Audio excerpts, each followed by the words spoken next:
মূলত যারা তোমাদের মধ্যে গেট পরীক্ষা দিচ্ছ বা অন্যান্য competitive in the sense for your MSc entrance exams দেবে, তাদের জন্যই এই ভিডিওটা আমার বানানো আর কি। এবং এটা রক্তিম বলেছিল, সেই জন্যই আমি বানিয়ে দিয়েছি তোমাদের। সেটা হচ্ছে যে ফাস্ট প্রোটিন লিকুইড ক্রোম্যাটোগ্রাফি এফপিএলসি এবং হাই পারফরমেন্স লিকুইড ক্রোম্যাটোগ্রাফি এর সম্পর্কে একটা বেসিক আইডিয়া। প্রথম কথা হচ্ছে যে হাই পারফরমেন্স লিকুইড ক্রোম্যাটোগ্রাফি এটা কিন্তু অনেক আগে ডিসকভার্ড হয়েছিল। It was discovered in the year 1969, ঠিক আছে, যেখানে ফার্স্ট প্রোটিন লিকুইড ক্রোম্যাটোগ্রাফি 1982 তে ডিসকভার্ড হয়েছে। সো হাই পারফরমেন্স লিকুইড ক্রোম্যাটোগ্রাফি বা HPLC, it provided the idea for the discovery of FPLC, ঠিক আছে। আর এই দুটোর মধ্যে মেইনলি কি কি ডিফারেন্স আছে সেই নিয়ে আমরা কথা বলবো আজকে। দেখো, প্রথম কথা হচ্ছে তুমি যদি ইনস্ট্রুমেন্টেশনটা দেখো, যে কোনো ক্রোম্যাটোগ্রাফি প্রসেসে a very important thing is the instrumentation. তুমি যদি ইনস্ট্রুমেন্টেশনটা দেখো তাহলে এইচপিএলসি এফপিএলসি ইনস্ট্রুমেন্টেশনে কিন্তু কোনো ডিফারেন্স নেই। আবার আমি বলে দিই যে এইচপিএলসি বা এফপিএলসি these are just systems, okay, they can be associated with different kinds of chromatography like size exclusion chromatography, যেটাকে আমরা জেল ফিল্ট্রেশন chromatography বলে থাকি। হ্যাঁ, আমি দিস ইজ স্পেসিফিক্যালি ফর এফপিএলসি আমি বলছি, ঠিক আছে। এছাড়া হচ্ছে তোমার আরো হতে পারে সে আয়ন এক্সচেঞ্জ ক্রোম্যাটোগ্রাফি, ঠিক আছে, hydrophobic interaction chromatography, affinity chromatography. এই চার ধরনের ক্রোম্যাটোগ্রাফি, ঠিক আছে, জেল ফিল্ট্রেশন বা size exclusion chromatography, ion exchange chromatography, affinity chromatography আর হাইড্রোফোবিক ইন্টারঅ্যাকশন ক্রোম্যাটোগ্রাফি, এই চার ধরনের ক্রোম্যাটোগ্রাফির সঙ্গে আমরা খুব কমন দেখতে পাই যে এফপিএলসি লিঙ্ক আছে। সিমিলারলি রিভার্স ফেজ ক্রোম্যাটোগ্রাফি, ওকে, তার সঙ্গে আমরা দেখতে পাই যে এইচপিএলসি লিঙ্ক, মানে রিভার্স ফেজ ক্রোম্যাটোগ্রাফির সঙ্গে এইচপিএলসি লিঙ্ক। ব্যাপারটা ভালো করে বোঝো, এই যে কলমটা এইচপিএলসি কলম, এখানে এফপিএলসি কলম দেখতে পাচ্ছ, কার্সারটা ফলো করো। এই কলমটা কি ধরনের কলম হবে তার উপর কিন্তু ডিপেন্ড করছে যে তোমার ক্রোম্যাটোগ্রাফিটা কি হবে। এটা আয়ন এক্সচেঞ্জ কলম হতে পারে, এটা জেল ফিল্ট্রেশন কলম হতে পারে, এটা তোমার অ্যাফিনিটি কলম হতে পারে, এটা হাইড্রোফোবিক ইন্টারঅ্যাকশন ক্রোম্যাটোগ্রাফি কলম হতে পারে, বা এটা রিভার্স ফেজ হতে পারে।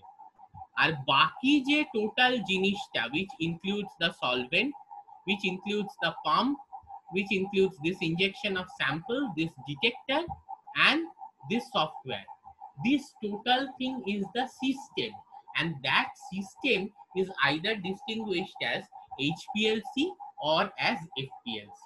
তাহলে দুটোর মধ্যে ডিফারেন্স কোথায় আছে? এইখানে দুটো সিস্টেম কিন্তু দেখতে এক, কিন্তু এর প্রত্যেকটা কম্পোনেন্ট কিন্তু ডিফারেন্ট। প্রথমে দেখে নি, এখানে আমাদের সলভেন্ট ব্যবহার করা হয়, but here in FPLC we don't use solvents. তার আগে একটা বেসিক আইডিয়া তোমাদের দিয়ে দিই, এইচপিএলসি বা high performance liquid chromatography is a analytical technique.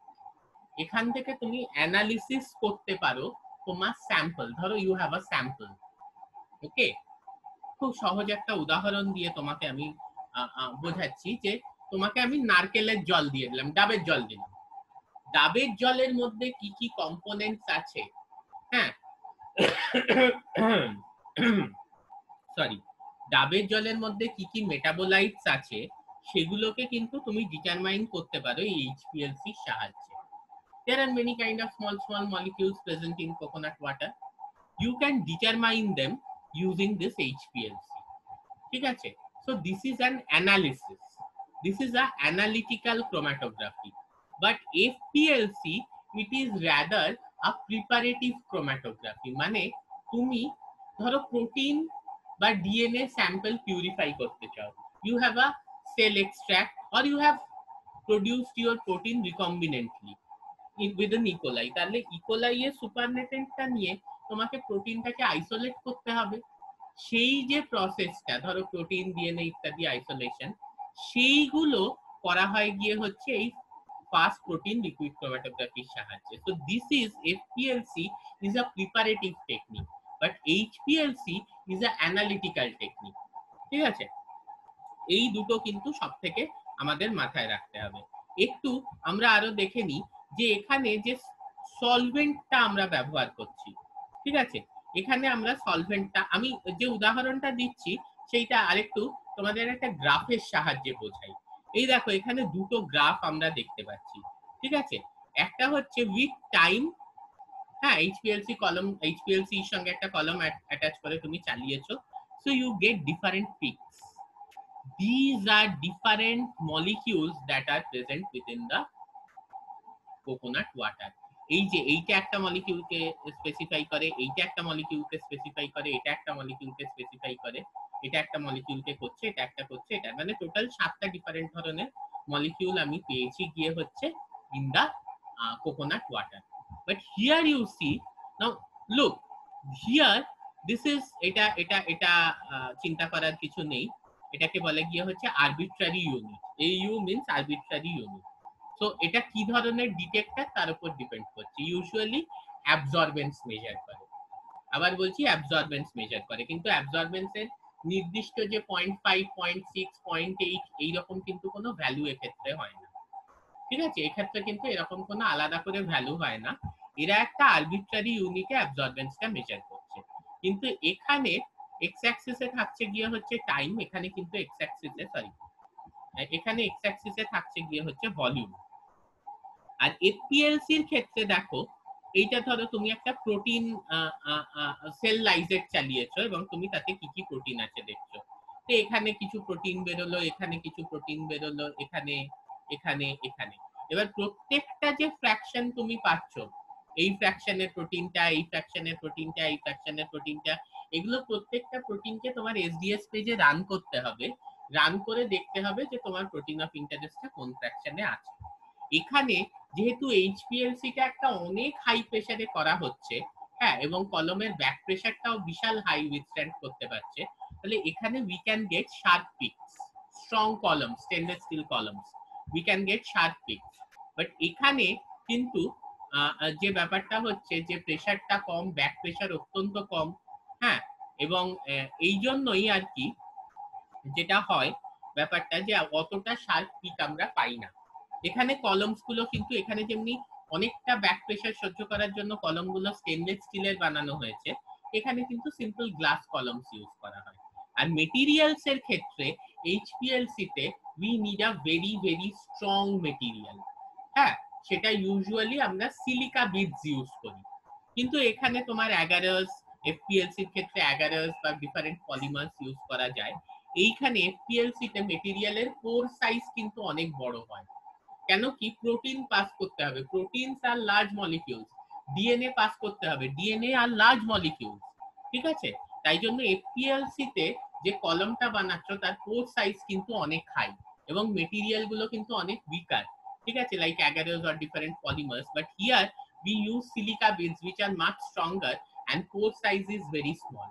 Up to 3000 Dalton বা 3 kD আমরা কিন্তু এইচপিএলসির সাহায্যে মোটামুটি অ্যানালাইজ করতে পারি, হ্যাঁ, আর এফপিএলসির সাহায্যে 100, 600, 700 কিলো ডালটন, 600, 700 কিলো ডালটনের প্রোটিনও খুব ইজিলি পিউরিফাই করা যায়। This is a purification technique, this is an analysis technique. ঠিক আছে, এইখানে দেখো এফপিএলসির সঙ্গে যে বিভিন্ন মেথডস গুলো অ্যাসোসিয়েটেড থাকে, বললাম না যে এফপিএলসি, হ্যাঁ, কিন্তু এই সাইজ এক্সক্লুশন ক্রোমাটোগ্রাফি বা জেল ফিল্ট্রেশন এগুলো তোমাদের আমি পড়িয়েছি, তোমরা জানোই। Purification of molecules according to their size, বড়টা আগে বেরিয়ে যাবে, ছোটটা পরে বেরোবে। তারপর হচ্ছে গিয়ে ion exchange chromatography, purification of molecules according to the charge, যদি তোমার যে রেজিনটা সেটা পজিটিভলি চার্জড হয় তাহলে অ্যানায়ন্স বাইন্ড করবে, ঠিক আছে, যদি নেগেটিভলি চার্জ হয় তাহলে ক্যাটায়ন্স বাইন্ড করবে। তো depending upon the charge on your protein, মানে প্রোটিনটাকে তুমি কি ব্যাপারে রেখেছো সেই অনুযায়ী আর কি তুমি মানে অ্যানায়ন এক্সচেঞ্জ চ্যানেল কলম নেবে না ক্যাটায়ন এক্সচেঞ্জ কলম নেবে সেটা ডিটারমাইন্ড হবে আর কি। কারণ একটা প্রোটিন ধরো তার পিআই, আইসোইলেকট্রিক পিএইচ হচ্ছে 6, এবার প্রোটিনটাকে যদি তুমি pH 4 এর বাফারে রাখো, that will B positively charge.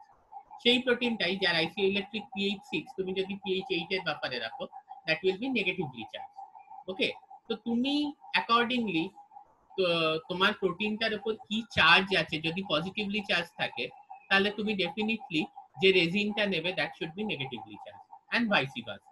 এর উপর ডিপেন্ড করবে তুমি কি ধরনের রেজিন চুজ করছো। এটা হচ্ছে অ্যাফিনিটি ক্রোম্যাটোগ্রাফি, যেখানে স্পেসিফিক রেকগনিশন সিকোয়েন্সের সাহায্যে প্রোটিনকে আর কি এই কলমের সঙ্গে বাইন্ড করে। যেমনি 6 হিস্ট্যান্ড, 6টা হিস্টিডিন, সেটা কিন্তু নিকেল এনটিএ, ঠিক আছে, সেফারোজ, যেটা মানে সেফারোজের সঙ্গে নাইট্রিলো ট্রাইঅ্যাসিটিক অ্যাসিড এবং তার সঙ্গে নিকেল বাইন্ড করে আছে।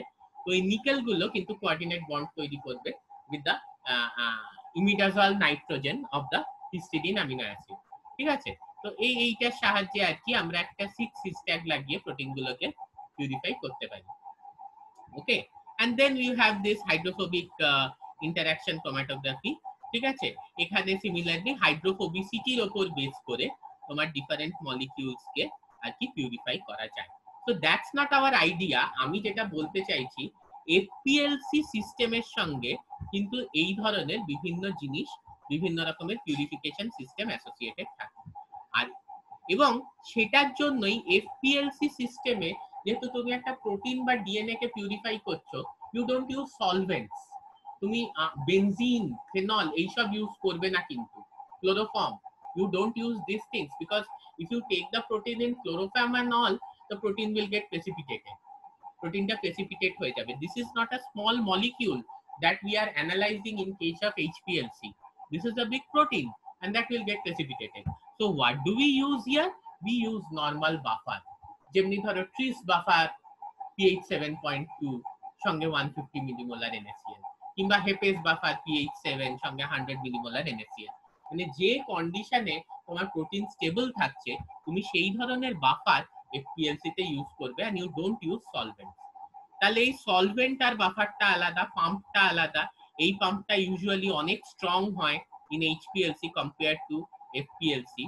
দেন স্যাম্পল ইনজেকশন, এইচপিএলসির ক্ষেত্রে মোটামুটি 100 মাইক্রোলিটারের বেশি কিন্তু স্যাম্পল আমরা ইনজেক্ট করতে পারি না এইচপিএলসি সিস্টেমে। এফপিএলসি সিস্টেমে কিন্তু 100 মাইক্রোলিটার থেকে 5 ml 10 ml অব্দিও স্যাম্পল ইনজেক্ট করা যায়। বিকজ তুমি ভেবে দেখো, তুমি যদি একটা হোল সেল লাইজেট নিয়ে কাজ করো, মানে এতটা ব্যাকটেরিয়াল কালচার, সেটাকে তুমি সনিকেশন বাফার দিয়ে সনিকেট করে ফাটিয়েছো, তো সেটা তো 5 ml 10 ml হবে। তো তার পুরোটা 5 ml 10 ml এই তো তোমার প্রোটিনটা আছে, সেটা তো তোমাকে ইনজেক্ট করতে হবে। তাহলে এফপিএলসির ক্ষেত্রে ইনজেকশন ভলিউমটা কিন্তু অনেক হাই। নেক্সট আমরা কলমে চলে আসি। কলমটা অনেক স্ট্রং কলম, স্টেনলেস স্টিল দেয়া, ঠিক আছে, এবং এই কলমের ব্যাক প্রেসার সহ্য করার ক্ষমতা অত্যন্ত বেশি। ভেতরের মেটেরিয়াল সিলিকা বিডস দিয়ে তৈরি, পোর সাইজেস আর স্মল, কারণ তুমি আপ টু 3000 ডাল্টন বা 3 কেডি অব্দি অ্যানালাইজ করছো। এখানে সিম্পল গ্লাস কলম ইজ ফাইন, অত স্ট্রং হওয়ার দরকার নেই। যে আমার অ্যাগারোস বা অন্যান্য পলিমার আছে, সেখানে বিড সাইজেস আর মাচ বিগার, কারণ তুমি 600-700 কিলো ডালটনও এখানে আইসোলেট করছো। আরেকটা জিনিস যেটা তোমাকে বলছি, যে এখানে ব্যাক প্রেসার কিন্তু অনেক লেস। এখানে কিন্তু আপ টু তোমার 6000 psi ব্যাক প্রেসার এই সহ্য করতে পারে, 6000 psi। এখানে কিন্তু 725 psi এর বেশি ব্যাক প্রেসার এর সহ্য করার ক্ষমতা নেই। ডিটেক্টরটা এফপিএলসি সবসময় ইউভি ডিটেক্টর হয়, ঠিক আছে, কারণ আমরা যে মোটামুটি প্রোটিন বা ডিএনএ, প্রোটিন হলে 280 আর ডিএনএ হলে 260 ইত্যাদি ন্যানোমিটারে আমরা ডিটেক্ট করি, হ্যাঁ, আছে কি নেই। আর এইচপিএলসি ডিটেক্টর কিন্তু নট নেসেসারিলি ইউভি ডিটেক্টরই হবে, ঠিক আছে, এটা অন্য কোনো ডিটেক্টরও হতে পারে। আর এখানে বাট ইউজুয়ালি অ্যাবজর্বেন্সটাই মেজার করা হয়, মানে it could be in the visible range also, but অ্যাবজর্বেন্সটাই মেজার করা হয়। এখানে যে পিক্স গুলো আমরা পাচ্ছি, সফটওয়্যারটাও কিন্তু আলাদা। সফটওয়্যারে এখানে যে পিক্স গুলো আমরা পাচ্ছি এইচপিএলসি এর ক্ষেত্রে, এই পিক্স গুলো কিন্তু this are analytical peaks. Each of the peak correspond to a different molecule which is quite categorized. Okay, here there are different fractions and we have to run them in a gel to see which fraction contains our protein of interest. So this is kind of a preparative, this is kind of a preparative. FPLC is kind of a preparative chromatography and HPLC is kind of a analytical chromatography. ঠিক আছে, এইটা হচ্ছে গিয়ে এইগুলো ডিফারেন্সটা একটু আমরা chart ফর্মে এরপর দেখে নেব। তবে একটা ছোট্ট জিনিস বলি, দেয়ার আর ইনস্ট্যান্সেস যেখানে কিন্তু এফপিএলসি কলম এইচপিএলসি কলমের থেকে হাই ফ্লো রেট এবং হাই প্রেসারেও চালানো হয়েছে। তো এরকম কিছু রিজিডিটি নয় যে সবসময় এইচপিএলসি মানেই সেটার প্রেসার বা ফ্লো রেট বেশি হবে, এফপিএলসিটা কম হবে, no, but usually these columns, HPLC columns are having are made to run with much higher pressure. Okay, so last এইটা আমরা একটু দেখে নিই জাস্ট ডিফারেন্সেস গুলো। গোল কি না, আমাদের এফপিএলসি এর গোল হচ্ছে গিয়ে পিউরিফিকেশন, যেটা আমি বলছিলাম প্রিপারেটিভ ক্রোম্যাটোগ্রাফি, প্রোটিন ডিএনএ পিউরিফাই করা। এইচপিএলসি হচ্ছে অ্যানালিটিক্স, একটা স্যাম্পলে কি কি আছে আমরা অ্যানালাইজ করতে পারি। প্রেসার এটা ইউজুয়ালি 40 বারের বেশি ইউজ করা হয় না, আর এটা আপ টু 1500 বার এইচপিএলসি তে ইউজ করা হয়। এফপিএলসি স্যাম্পল যেটা বললাম 600-700 কিলো ডাল্টন আইসোলেট করা যায়, কিন্তু এখানে মোটামুটি 300 ডাল্টন বা 3 কেডির বেশি আইসোলেট করা যায় না। This is a biological system FPLC, ফলে আমরা স্যাম্পল ভলিউম কিন্তু সেভারেল লিটার্স নেওয়া হয় না, বাট 10 ml 20 ml অব্দিও স্যাম্পল ভলিউম কিন্তু ইনজেক্ট করা হয়। এইচপিএলসি তে সবসময় আমরা স্মল পোর্শন নিয়ে, this is a very sensitive technique, small portion নিয়ে অ্যানালাইজ করব।